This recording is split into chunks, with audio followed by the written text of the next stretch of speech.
कहते हैं जो बातें हमें हमारे बुजुर्गों से सीखने को मिल सकती है वो हमें गूगल पर भी नहीं मिलेगी। बहुत पुरानी बात है। देवगढ़ नामक एक राज्य था जिसका राजा सुमंत बहुत धन का लोभी था। वह हमेशा यही विचार किया करता था कि किस प्रकार उसका राज्य सबसे धनवान बने। इसके लिए वह नए नए तरीके सोचा करता था, नए नए नियम लागू करता था। उसकी प्रजा भी उससे परेशान रहती थी। एक दिन उसने सोचा कि ये बुज़ुर्ग लोग उसके राज्य के लिए बोझ हैं। ये कोई काम तो करते नहीं हैं, बस बैठे बैठे खाते हैं। इनकी दवा, इलाज और सुविधाओं पर भी जो खर्च होता है वह अलग। इसलिए उसने घोषणा कर दी कि उसके राज्य में 60 साल से ऊपर का कोई व्यक्ति नहीं रहेगा। जिनके घरों में 60 साल से ऊपर के लोग हैं वे उन्हें जंगल में छोड़ आए।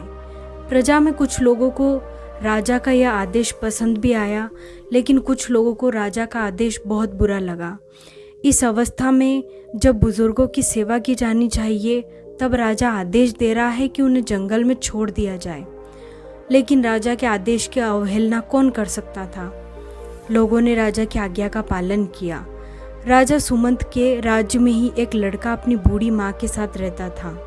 लड़का बहुत अपनी माँ से प्रेम करता था। इस आदेश से उसे बहुत पीड़ा हुई, लेकिन राजाज्ञा का पालन अनिवार्य था। इसलिए वह अपनी बुजुर्ग और असहाय माँ को पीठ पर लादकर जंगल की ओर चल दिया। रास्ते में चलते हुए उसकी माँ झाड़ियों से लकड़ियाँ तोड़ तोड़ कर रास्ते पर डाल रही थी। यह देखकर लड़के ने अपनी माँ से पूछा, माँ यह क्या कर रही हो?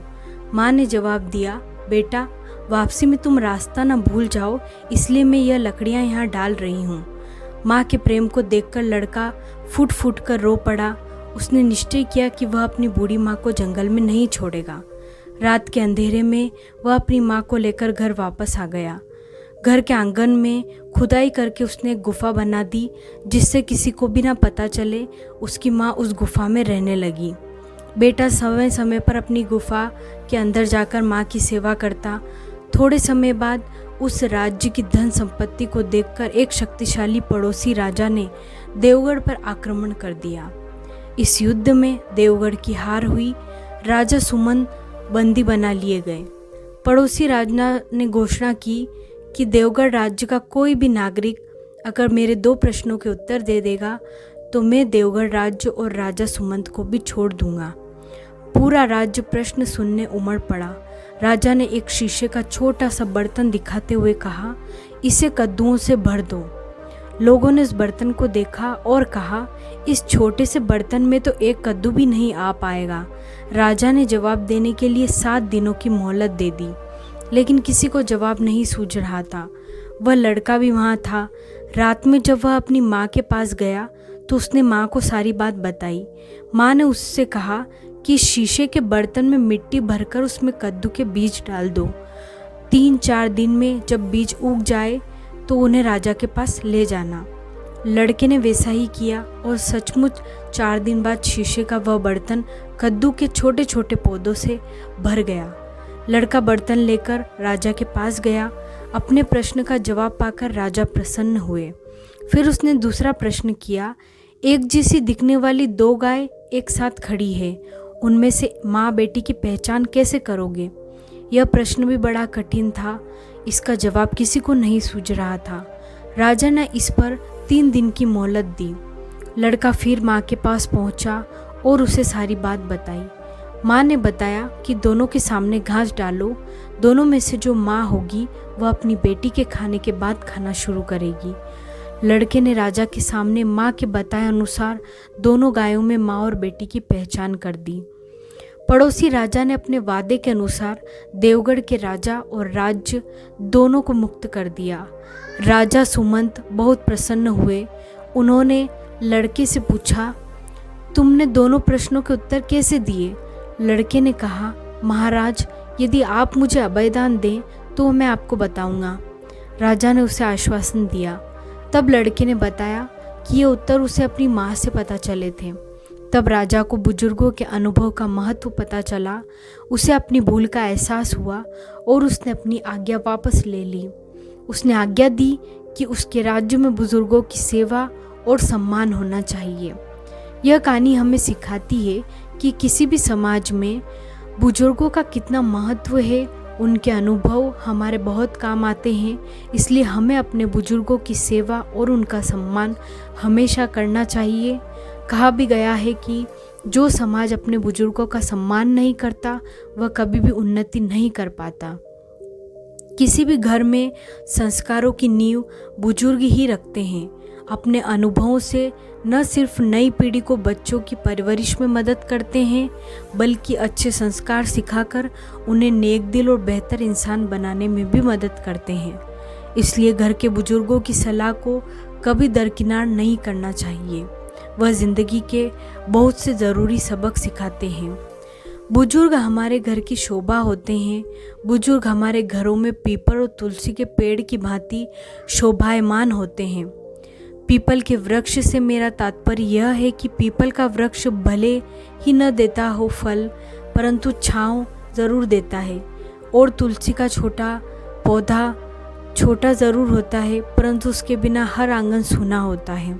हमारे बुजुर्ग हमें ज़्यादा आर्थिक सहायता करें या न करें, परंतु वे हमें बहुत सारे मुसीबत से बाहर निकलने का रास्ता बताते हैं। वो अपने अनुभव से हमें बहुत सी मुसीबतों का सामना करने की हिम्मत प्रदान करते हैं। बुजुर्गों की सेवा तथा उनका सम्मान करना हमारी संस्कृति है, और आज की पीढ़ी अपनी संस्कृति ही भूलती जा रही है। एक माता पिता अपनी जवानी में अपने 4-4 बच्चों को कष्ट काट कर भी पाल लेते हैं, परंतु इनके बुढ़ापे में वे 4 बच्चे भी जवान होकर अपने माँ बाप को नहीं पाल पाते।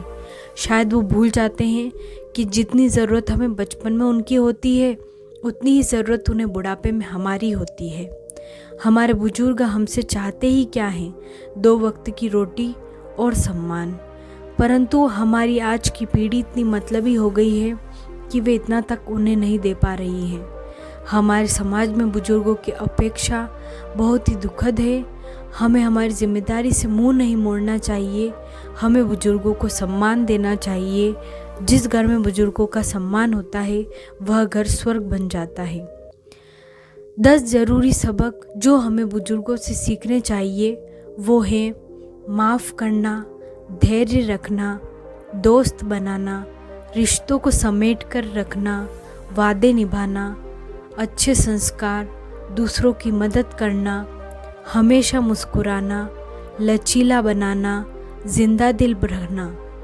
जिस परिवार में बड़े बुजुर्गों का सम्मान नहीं होता, उस परिवार में सुख, संतुष्टि और स्वाभिमान नहीं आ सकता। हमारे बड़े बुजुर्ग हमारा स्वाभिमान है, हमारी धरोहर है। उन्हें सहेजने की ज़रूरत है। यदि हम परिवार में स्थायी सुख, शांति और समृद्धि चाहते हैं तो परिवार में बुजुर्गों का सम्मान करें। परिवार की शान है बुजुर्ग। बड़े बुजुर्ग परिवार की शान है। वो कोई कूड़ा करकट नहीं है जिसे कि परिवार से बाहर निकालकर फेंक दिया जाए। अपने प्यार से रिश्तों को सींचने वाले इन बुजुर्गों को भी बच्चों से प्यार और सम्मान चाहिए, अपना अपमान व तिरस्कार नहीं। अपने बच्चों की खातिर अपना जीवन दांव पर लगा चुके इन बुजुर्गों को अब अपने के प्यार की ज़रूरत है। यदि हम उन्हें सम्मान व अपने परिवार में स्थान देंगे तो शायद वृद्धाश्रम की अवधारणा इस समाज से समाप्त हो जाएगी। होप आपको ये वीडियो अच्छी लगी होगी। चैनल को सब्सक्राइब ज़रूर करें।